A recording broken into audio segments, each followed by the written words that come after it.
All right, Scott, Bellator 249 is tomorrow. A big event for you guys on CBS Sports Network. Chris Cyborg in the headliner, the women's, one of the greatest women fighters of all time. How excited are you to see her defend her title for the first time? Yeah, I mean, listen, I'm really excited, especially because the weigh-ins just got over, and these girls are in shape. Both of them are in shape, ready to go. Arlene looks in amazing shape compared to the last time I saw her fight.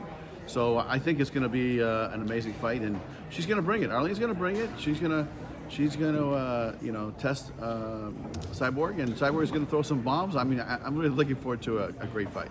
Yeah, and I think I said this yesterday, but everybody comes in as an underdog against Cyborg. It's since the start of time that's been the case. So, right.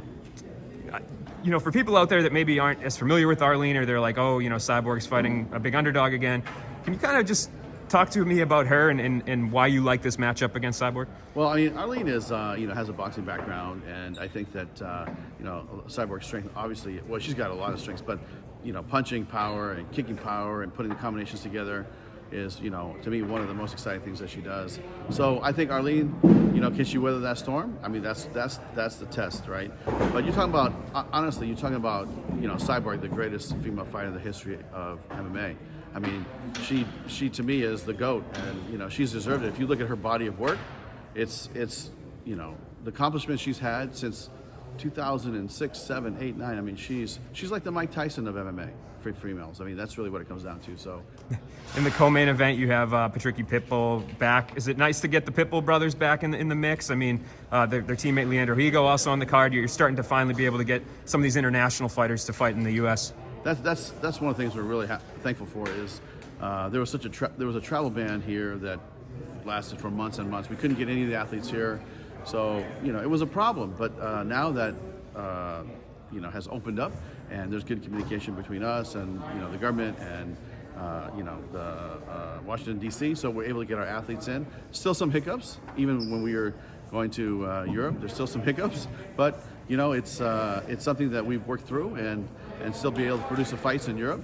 So to me, it's nice to have them here and started trying to get all the athletes back, and we have some exciting fights for everybody in November. It's gonna be amazing.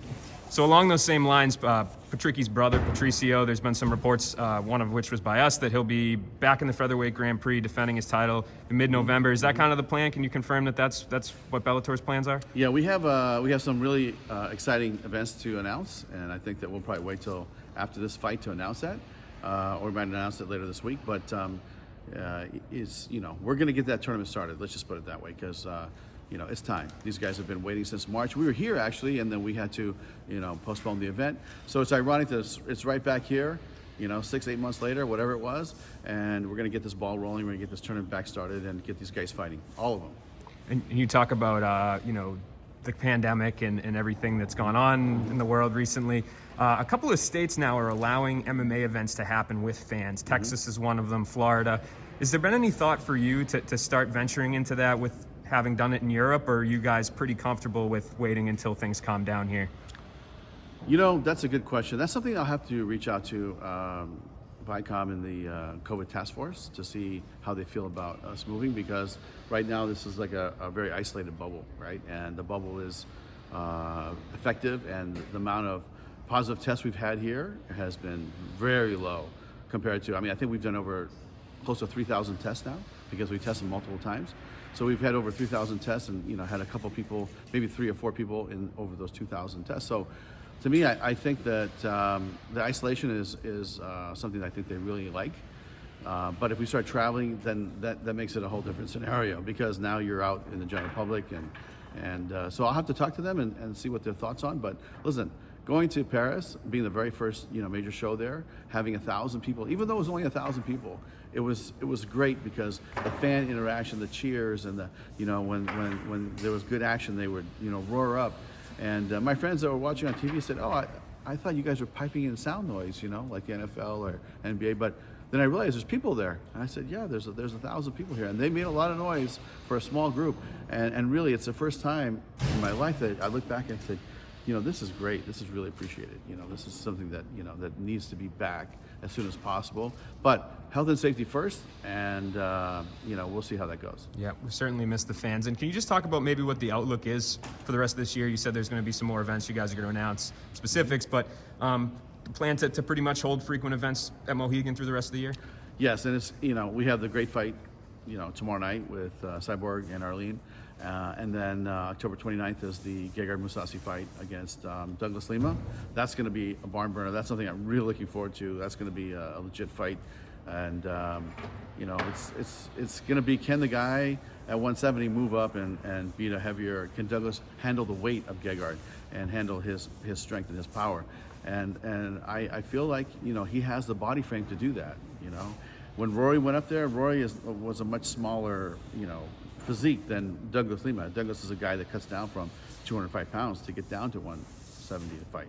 So, over 5-6 months. But that's going to be a great fight. And then we have November 5th, we have Corey Anderson fighting Melvin Manoff, which, listen, I don't care who you are. If you don't have your hands up and Melvin hits you, you're going to go out, right? So Corey's got to be careful. I'm sure he has a strategy, but that's another fight. We're looking forward to getting Corey in there. And then we have about, I think we have another 3 or 4 fights before the end of the year, which we'll announce maybe later this week. But we have fights all the way through December here, and then we'll evaluate whether we're going to move, we're going to get back on the road, or we're going to go, travel. But right now we are here at the Mohegan Sun. They've been very good to us. It's been a great home. It's been a great bubble, and I think that the bubble worked for the NBA. The bubble's worked for us. It's worked for Showtime Boxing here. The test results for COVID have been very, very low, and that's probably the most important right now. 2 more questions. Cyborg yesterday at the media day didn't really want to talk about this. She was just kind of focused on Arlene. But as a promoter and a fan, do you think that boxing will be the next step if she wins tomorrow night? Do you think that that's something that will end up coming to fruition? Or I mean, listen, if she wants to do it, we'll do it.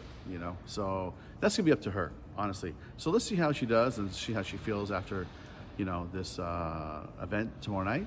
But there's other girls for her to fight too. In MMA, and so it's really going to be up to her, and we'll support whatever she wants to do. Absolutely. And one more question from me. Fabricio Werdum recently did an interview where he said that you and Ali had a conversation and things were going very well, and it sounded positive, and potentially the Fedor fight. Do you have any updates on that? I know we've talked about that a lot in the past, but that seems like a little bit of a development. Yeah, what he's saying is true. Ali came to San Jose. We had a long conversation about a lot of his fighters, including Fabricio Werdum. And, I think the fight that makes sense that we'd be interested in is the Fedor fight. Fedor is, I think 50-50 on it. It's not the burning desire that maybe, Fabricio wants it to be, but we're going to keep talking to Fedor and see if he wants to do it. And if Fedor wants to do it, then we will definitely do it, because that might be a fight that maybe he fights in Moscow or someplace, one of his last 2 fights. And he can avenge maybe a couple of those matchups that he lost along the way and towards the end of his career here. So if Fedor wants to do it, we'll do it. And if he doesn't, then I'm not sure what we'll do. Okay. Appreciate the time, Scott. Good luck with the event tomorrow. Thank you so much.